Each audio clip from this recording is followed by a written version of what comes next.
Olá pessoal, tudo bem? Eu sou o professor André e nós vamos fazer a nossa aula de História hoje do capítulo 6 do sexto ano. E durante o ano, nós temos estudado algumas civilizações antigas e o capítulo 6 do nosso livro traz 3 civilizações. Uma civilização africana, que é a civilização da Núbia, e outras 2 civilizações do Extremo Oriente, que é a civilização chinesa e a civilização indiana. O nosso objetivo na aula de hoje é falar dos aspectos principais de cada civilização, sem se aprofundar tanto, mas ressaltando pontos importantes dessas civilizações. E como a sequência do nosso livro começa com a Núbia, a gente vai começar com essa civilização que é extremamente importante, extremamente rica do ponto de vista cultural, do ponto de vista econômico também e do ponto de vista histórico, porém, atualmente ela é um pouco esquecida. Mais recentemente é que os historiadores, os arqueólogos, conseguiram resgatar os vestígios dessa civilização e ela tem aparecido para o nosso estudo, tá? A civilização da Núbia, ela faz parte da África Negra. Na verdade, a localização dela é o sul do Egito. A gente já estudou o Egito anteriormente. Se você pegar o mapa da África, o Egito fica no nordeste da África e ele é cortado pelo rio Nilo.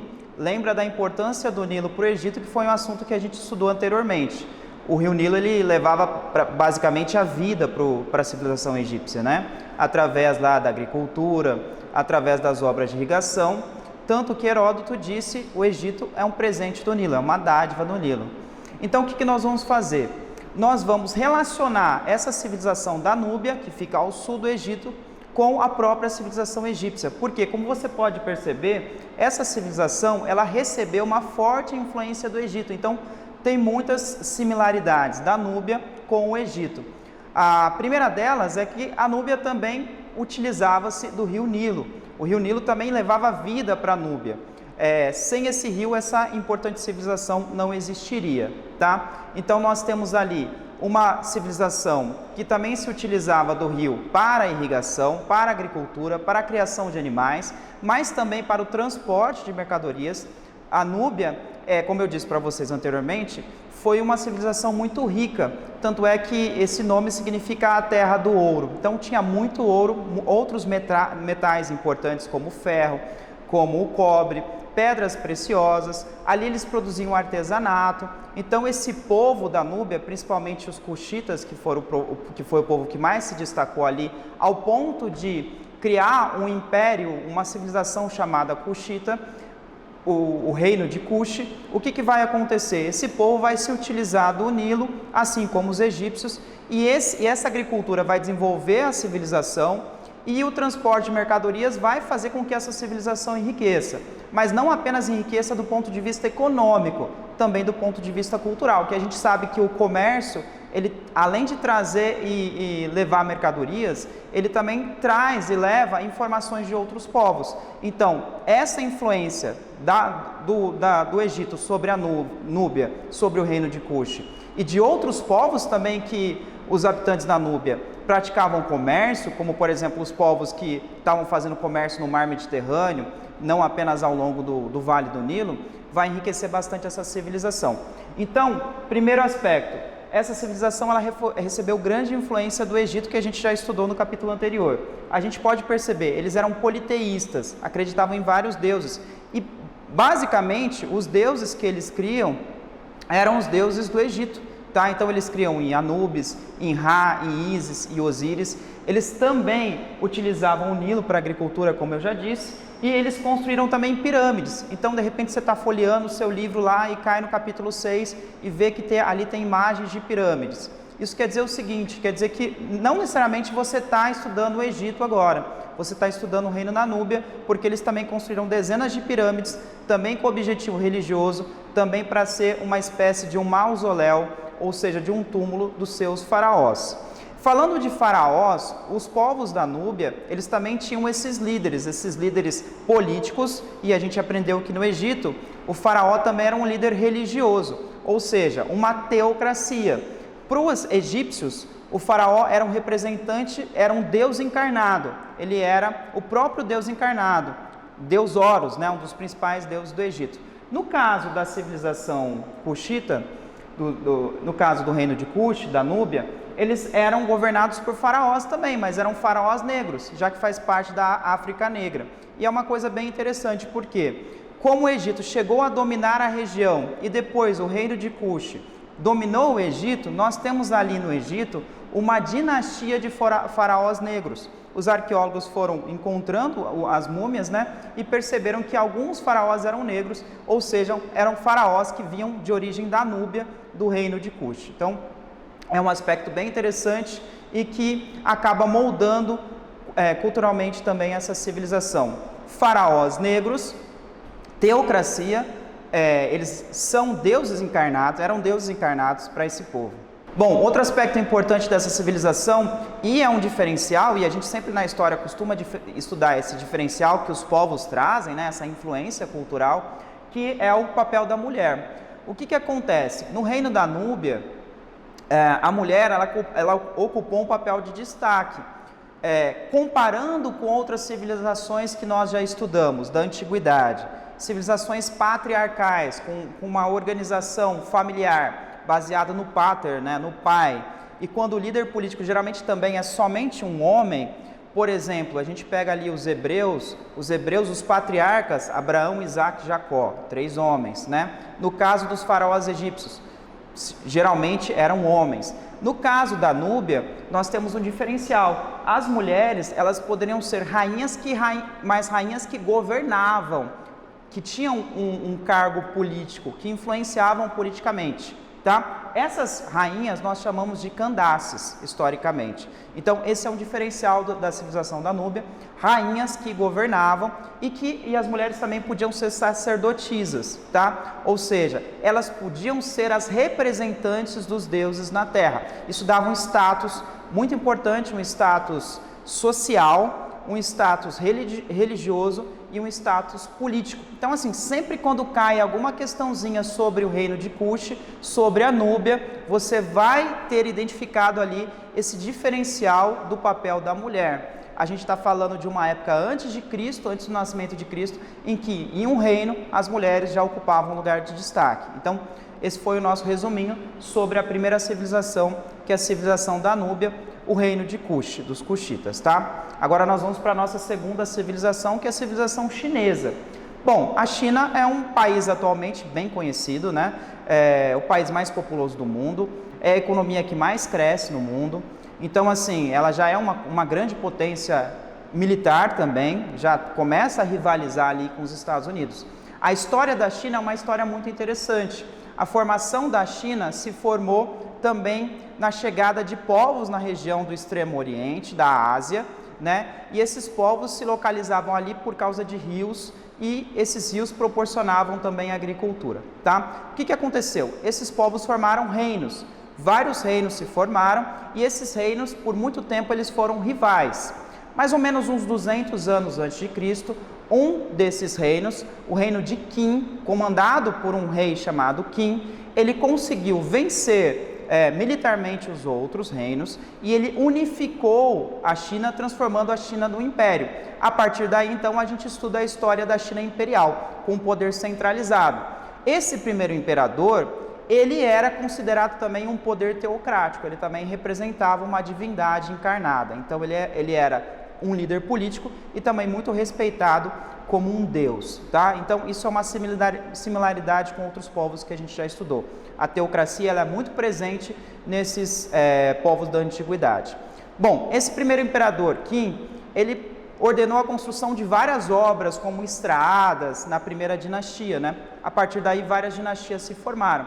Essa primeira dinastia, a dinastia Qin, ele realmente foi uma dinastia, digamos assim, de obras gigantescas, né? Fazendo uma comparação aqui com o Egito, de obras faraônicas, e duas eu quero destacar para vocês. A primeira obra é a construção da Muralha da China. A Muralha da China é uma construção que se iniciou com a primeira dinastia imperial, é uma construção que durante séculos, ela foi sendo completada, digamos assim, e que ela é a priori, você inicialmente identifica como uma muralha, como algo de proteção.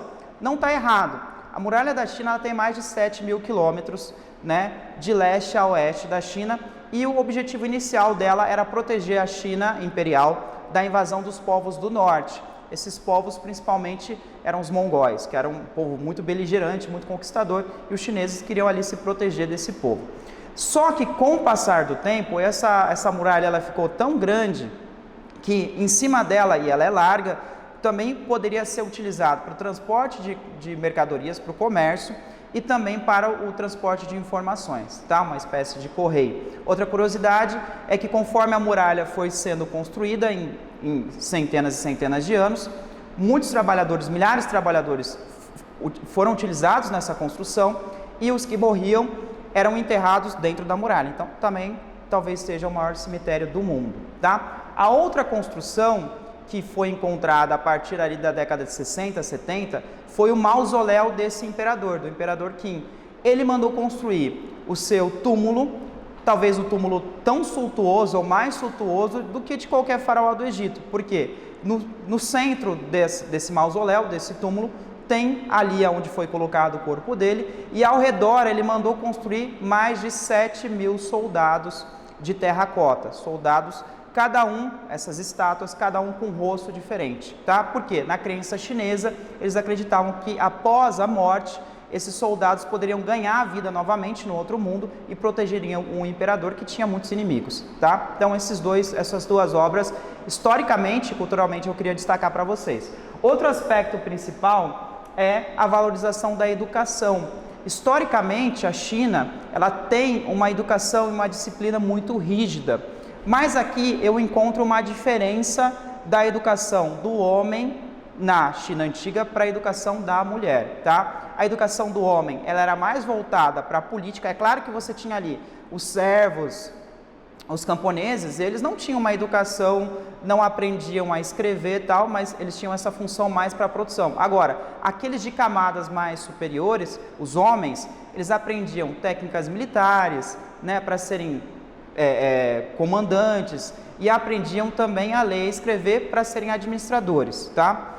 E no caso das mulheres, a educação era mais voltada mesmo para que ela fosse uma boa mãe, que educasse ali os seus filhos e que obedecesse o seu marido. Então, uma educação mais patriarcal, tá? É claro que a gente tem muita coisa para falar da China, e isso aqui foi só um resuminho para vocês entenderem um pouquinho da história dessa civilização, tá bom? A terceira civilização do capítulo 6 é a civilização indiana, que é incrível, é fantástica também.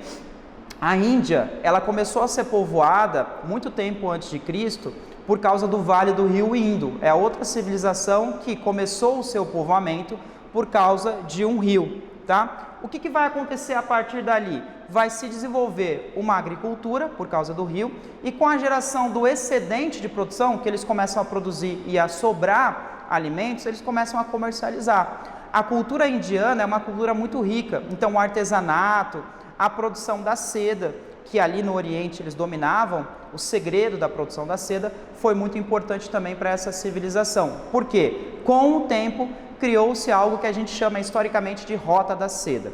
A Rota da Seda, ela levava as mercadorias do Oriente para o Ocidente. Então, assim, era uma rota tão grande que os mercadores caminhavam meses e meses, né, e também com utilização de animais de carga, até chegar no continente europeu. E ali esses produtos, essas especiarias eram vendidas com um valor muito grande. Então é uma rota histórica, é uma rota que você vai ver também em outros assuntos que a gente vai estudar. Por exemplo, quando a gente estuda a história das grandes navegações, tem a ver com essas especiarias que a Europa Ocidental tinha tanto apreço, dava tanto valor, e que eles queriam encontrar um novo caminho para chegar nessa região das Índias, né? Então aí entra as grandes navegações. Voltando para a história da Índia antiga, então você tem a agricultura e o comércio, destacando aqui a Rota da Seda, e dos aspectos mais importantes dessa sociedade que se desenvolveu através dessa civilização é a sociedade de castas.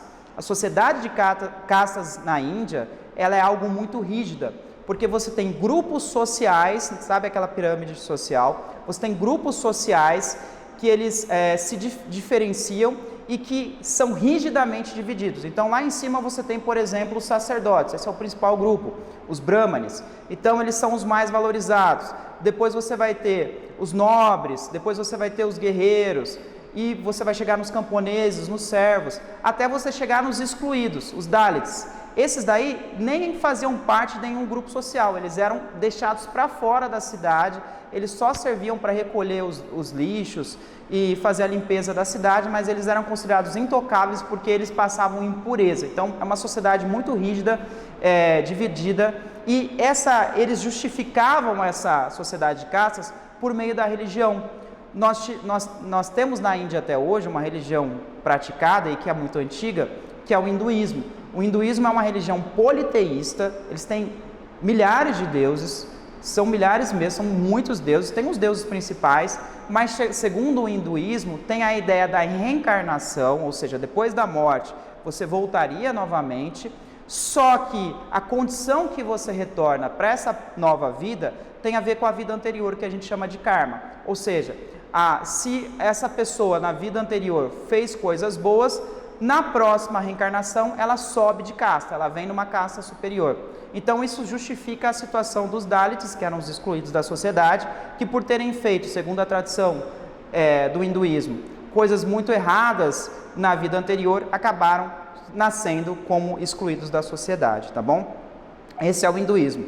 Outra religião muito importante que surgiu na Índia e que se propagou, e hoje é uma das religiões mais praticadas no mundo, é o budismo. O budismo surge com Siddhartha Gautama, que é a história de um príncipe, de um herdeiro de um reino, e ele sai do seu reino, onde ele não conhecia a dor, onde ele não conhecia a pobreza, o sofrimento, e ele encontra pessoas normais, digamos assim, pessoas que sofrem, que morrem, e ele começa a entender que era injusta a vida que ele tinha, e ele vai se retirar, ele foge, se retira, e começa a fazer meditação e abdicar de alimento, até que ele chegou na iluminação.